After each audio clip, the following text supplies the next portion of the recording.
et chacun maintient ses positions et a du mal à essayer de se mettre à la place de l'autre ou d'essayer de comprendre la position de l'autre. Et du coup, bah, c'est sûr que ça peut que avoir du conflit.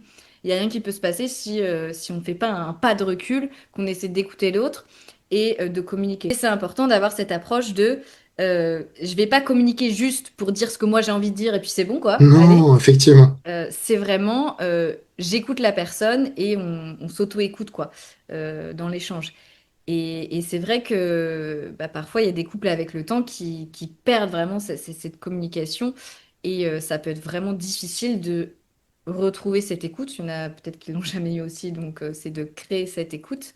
Un Ouais, processus. je pense qu'il y a cet aspect parole, communication, et comme tu disais, tu vois, l'empathie, c'est quoi? C'est des informations qui circulent. Si tu veux pouvoir ressentir l'émotion de l'autre, il faut qu'il y ait une connexion entre les deux.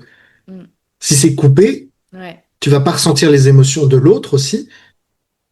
Tu vas pas pouvoir, je veux dire, tu vas même pas pouvoir voir qu'il est triste, qu'il est mal, Mm, qu'il mm, mm. souffre, etc. Tu vois. Et ça, on le voit, comme tu disais, dans les couples. D'un coup, deux entités isolées Mm. et il y a plus d'empathie qui passe, il y a plus de communication, comme tu disais. Il y a plus rien, en fait.